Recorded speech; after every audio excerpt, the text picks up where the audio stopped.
আপনি কি মিন করতে চেয়েছেন ডেকে? আর সবচেয়ে বড় কথা হচ্ছে আপনার এত বড় সাহস কিভাবে আপনি আমার ব্যাপারে কথা বলেন? আপনি চেনেন আমাকে? নিজেকে দেখছেন? নিজেকে কখনো আয়নার সামনে দেখছেন? একটা পাঞ্জাবি একটা ছেঁড়া জুতা পরে এত বড় বড় কথা, তারপর আমার নামে? কোন ফ্যামিলি থেকে আসছেন আপনি? হ্যাঁ, আপনার ফ্যামিলিতে এগুলো শিখাইছে যে আরেক ফ্যামিলির বাচ্চার নামে এরকম উল্টাপাল্টা কথা বলে ক্যাম্পাসে ছড়ানোর কথা? আর জীবনও যদি দেখি আপনাকে আমার ব্যাপারে কোনো কথা বলতে এবং আমার আশেপাশের জন্য আপনাকে না দেখি, চলে গেছেন কেন? কাওয়ার্ড! স্টুডেন্টদের সম্মান করতে জানে না, শিক্ষককে সম্মান করতে জানে না।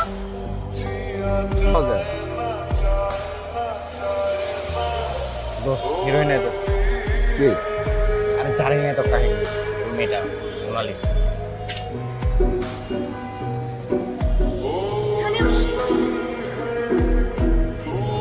ভাবছিলাম এখানে বসে একটু শান্তি মতো বই পড়। চল।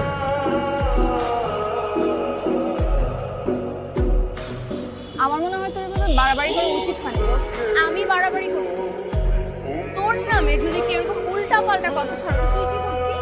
আরে ওই সাজ্জাদ ভাইয়ের কথা তুই বিশ্বাস করলি?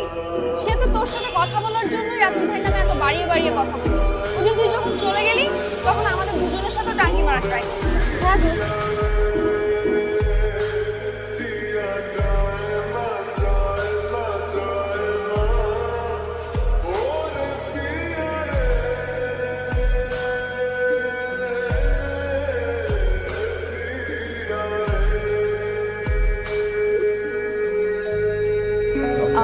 এক্সকিউজ মি,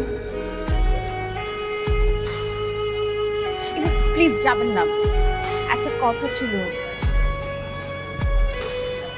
আমি মনে হয় ওদিন আপনাকে একটু বেশিই বলে ফেলেছি। I am sorry.